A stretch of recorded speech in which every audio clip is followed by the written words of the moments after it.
जय। ओम गजाननं भूतगणाधिसेवितं कपीत्थजम्बो फलचारुभक्षणम् उमासुतं शोकविनाशकारकं नमामि विघ्नेश्वरपादपङ्कजम्। ओम राम नवमी नजदीक आ रही है और इसी क्रम में रामायण से एक प्रसंग पर चर्चा करते हैं और प्रसंग है अहिल्या के उद्धार का।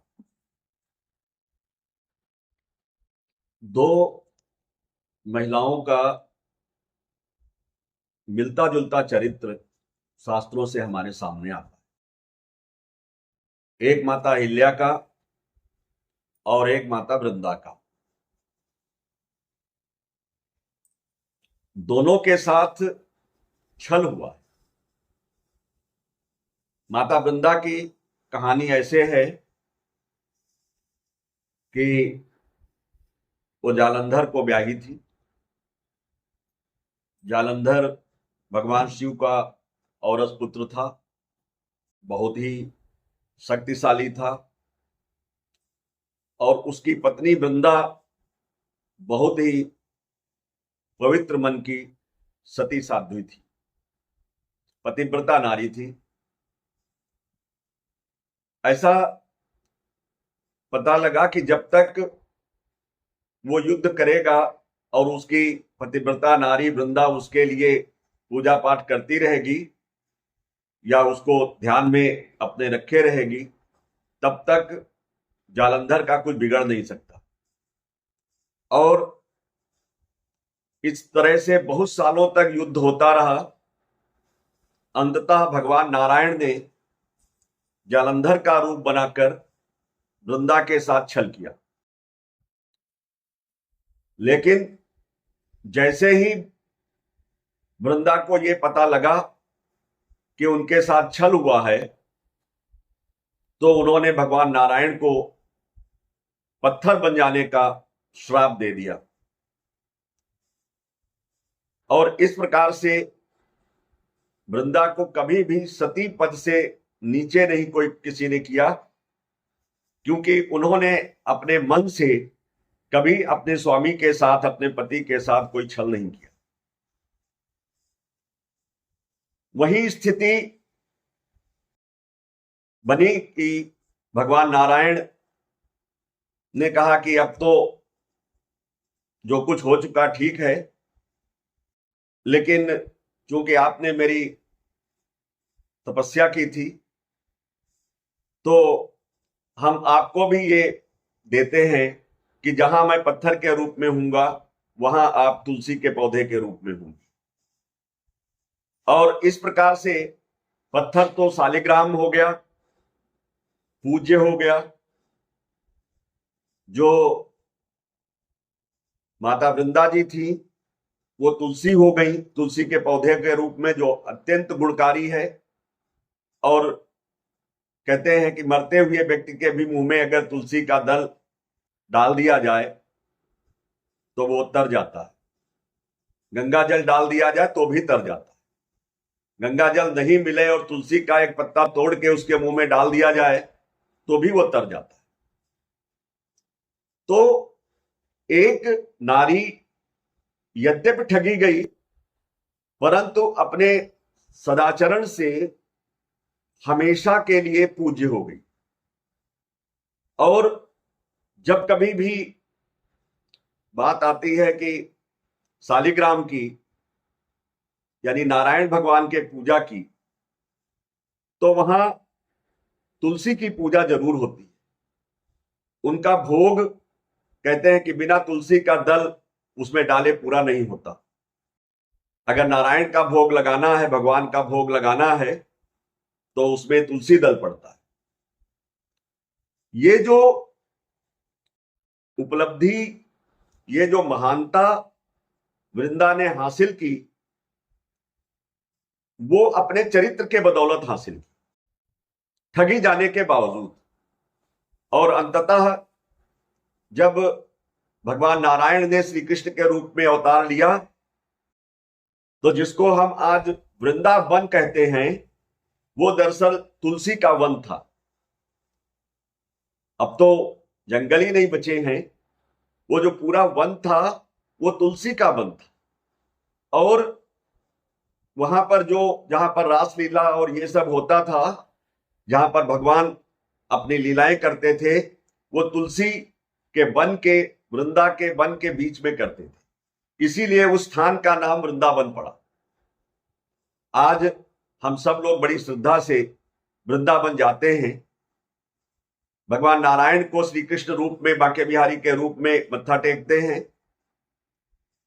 पर शायद कुछ लोगों को नहीं पता होगा कि वृंदावन की महत्ता तुलसी से है। तुलसी का पूजन होना चाहिए। वृंदावन का नाम ही है तुलसी वन। एक दूसरी तरफ अहिल्या का संदर्भ आता है। अहिल्या ब्रह्मा जी की बेटी है, परंतु उनको पत्थर का होना, उनके साथ किन्हीं भी परिस्थितियों में इंद्र ने छल किया और वो अभिशप्त क्यों हो गई, ये प्रश्न उठता है कि एक महिला, एक नारी उसी संदर्भ में, उसी तरह की स्थिति में पूज्य हो जाती है हमेशा हमेशा के लिए। एक नारी उसी तरह की स्थिति में अभिशप्त हो जाती है। कोई आज अहिल्या का पूजन नहीं करता, कोई आज अहिल्या को आदर्श नहीं मानता। ऐसी स्थिति इसलिए हो गई कि जब अहिल्या को यह पता लगा कि ये मेरा पति नहीं है, तो वो खुश हो। अगर वो खुश नहीं होती तो जिस तरह से नारायण को पत्थर बन जाने का श्राप, जो बहुत कठिन श्राप था, वृंदा ने दे दिया था। यद्यपि वृंदा भगवान की भक्त थी, तब भी एक पल के लिए उसने नहीं सोचा कि यह साक्षात नारायण है। का सो व्हाट, अगर आप नारायण हैं, आपको पत्थर बनना पड़ेगा, क्योंकि आपने मेरे साथ ऐसी गलती की है, ऐसी हरकत की। लेकिन इस प्रकार का कोई क्रोध अहिल्या ने इंद्र के प्रति नहीं दिखाया। तो अगर अहिल्या ने इंद्र के प्रति इसी तरह का क्रोध दिखाया होता तो शायद आज कहानी कुछ और होती। तो इंद्र प्रताड़ित होता और अहिल्या सदा पूज्या, परम पूज्या देवी मां हो जाती। लेकिन वो अपने एक आचरण से चूक गई, जिस वजह से उसको वो जो इतिहास में महान स्थान मिलना था, वो महान स्थान नहीं मिला। दंडित दोनों हुए। जब गौतम ऋषि आए, दोनों को एक तरह से गलत अवस्था में या रंगे हाथ पकड़ा, तो उन्होंने दोनों को श्राप दिया। अगर इंद्र को दंड मिला, अहिल्या को दंड मिला, तो इनकी गलती के लिए मिला। कि अगर आपके मन में किसी और के लिए जगह है तो बेहतर है कि आप विवाह ही मत कीजिए, विवाह जैसे पवित्र बंधन में मत बंधिए। कहानी कुछ पूर्व काल की है, जब ब्रह्मा जी की बेटी अहिल्या बड़ी हो रही थी, तो ब्रह्माणी ने कहा कि ये लड़की बड़ी हो रही है, इसके लिए वर देखा जाए। और मुझे ऐसा लगता है कि इंद्र से अच्छा कौन मिलेगा। इंद्र के पास देवताओं का राजा है, खूब सारी सुख समृद्धि है, हमारी बेटी सुखी रहेगी, तो इसके साथ इसका ब्याह कर देते। ब्रह्मा ने कहा कि इंद्र का जोड़ा बुरा नहीं है, आपने जो कहा है वो ठीक कहा है, लेकिन इंद्र में दो कमी है। एक तो इंद्र की प्रवृत्ति तामसिक है, उसके पास सुख समृद्धि जहां जितनी हो जाए, लेकिन वो अच्छा नहीं सोचता, वो हमेशा दूसरों के लिए बुरा सोचता है। कोई तपस्या करने लगे तो उसको नीचे गिराने के बारे में सोचता है, कोई उससे ज्यादा यज्ञ करने लगे तो सोचता है कि 100 यज्ञ के बाद मैं पतित हो जाऊंगा, तो फिर उसको नुकसान पहुंचाने के लिए कोशिश करता है। उसकी जो प्रवृत्ति है वो तामसिक प्रवृत्ति है। तो कहती दूसरा क्या है? दूसरा वो अज्ञानी है कि ज्ञान नहीं। अहिल्या हमारी बेटी है, उसके अंदर ज्ञान है। जिसके अंदर ज्ञान नहीं होता उसका ऐश्वर्य थोड़े दिन का रहता है। ज्ञानवान अपने अनैश्वर्य को, अपने दारिद्र्य को भी ऐश्वर्य में परिवर्तित कर लेता है। तो हमें एक अच्छे वर की तलाश है, जो चाहे पैसा हो या ना हो, चाहे समृद्धि हो चाहे ना हो, लेकिन ज्ञानी हो और सात्विक हो। तो इस प्रकार से उन्होंने गौतम ऋषि के साथ में उनकी शादी कर दी। लेकिन अहिल्या के मन में वो एक क्षोभ हमेशा के लिए बना रहा कि काश मेरी शादी इंद्र से हो जाती तो मैं अमरावती की में महारानी होती, मेरे इतने सब दास दासियां होते, इतने लोग अप्सराएं होती मेरे आसपास मेरा श्रृंगार करने के लिए, खूब सुख समृद्धि होता। और ऐसी परिस्थिति में जब इंद्र ने उनके प्रति छल किया तो उनको मालूम था कि ये इंद्र हैं, लेकिन वो चूंकि अपनी एक दबी हुई इच्छा से ग्रस्त थी, इसलिए वो जो उस समय निर्णय लेना चाहिए था वो निर्णय वो नहीं ले पाई। समस्या ये है कि एक ही परिस्थिति में दो नारियों को दो विभिन्न प्रकार का भोग करना पड़ा। एक सती सावित्री परम पवित्रा वृंदा तुलसी बन जाती है, हमेशा के लिए भगवान नारायण की प्रिया, और एक अभिशप्त हो जाती है, पत्थर की हो जाती है। हमें अपने ये जो कथा भागवत है इसका सुनने का प्रभाव तभी है जब हम अपने आचरण में कुछ तब्दीली ला सके, अपनी सोच में तब्दीली ला सके।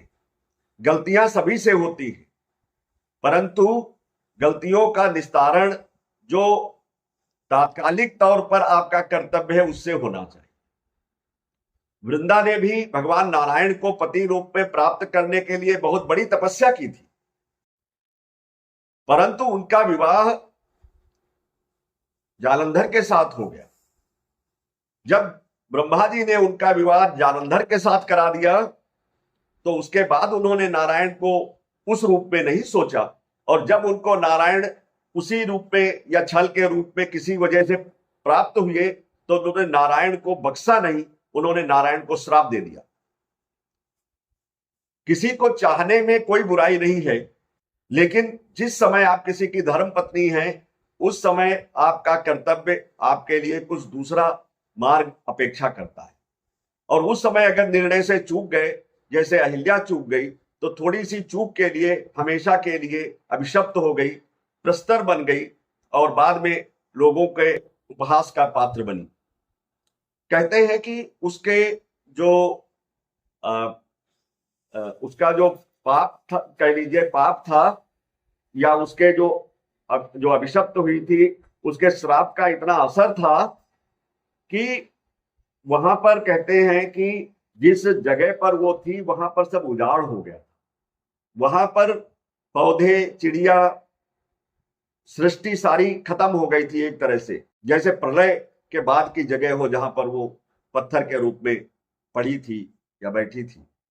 यानी जब आपके अंदर सच्चाई और अच्छाई नहीं होती, जब आपके अंदर चारित्रिक बल नहीं होता, तो पशु पक्षी भी आपका साथ छोड़ जाते हैं, तो प्रकृति भी आपका साथ छोड़ जाती है।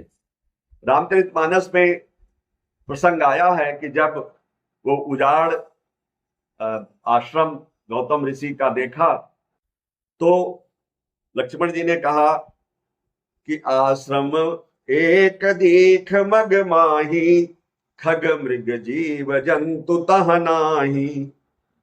कि खग चिड़िया नहीं है, पंछी नहीं है, मृग जानवर नहीं है, जीव जंतु वो भी नहीं है, और उजाड़ है बिल्कुल। तो उजाड़ है इसका मतलब प्रकृति भी छोड़ गई है साथ। पूछा मुनि शिला प्रभु देखी, सकल कथा मुनि कहा विसेखी। कि विश्वामित्र जी ने फिर पूरी कहानी उनको कह सुनाई और कहा कि प्रभु इस शिला को तो आप ही उद्धार कर सकते हो, और कोई इसका उद्धार नहीं कर सकता। तो भगवान ने फिर अपनी चरण रज देके उनका उद्धार किया। ये कहानी सभी को पता है। तो अपने कर्तव्य को हमेशा ध्यान रखना चाहिए, अपने कर्तव्य से कभी च्युत नहीं होना चाहिए, अपने कर्तव्य से कभी विमुख नहीं होना चाहिए। जिस समय जो कर्तव्य है वो आगा पीछा बिना विचार किए उस कर्तव्य पथ पर चलना चाहिए, कि अगर वो कर्तव्य आप पूरा करेंगे तो उसका प्रतिफल मिलेगा। इस प्रकार से अगर हम रामायण का पाठ करके उसके चरित्रों से कुछ प्रेरणा लेकर अपनी जिंदगी अपने आचरण में डाल सकें, अपनी जिंदगी संवार सकें, तो यही रामायण का, यही रामचर्चा का, यही ज्ञान यज्ञ का अभिप्रेय होगा। बोलो सियावर रामचंद्र की जय।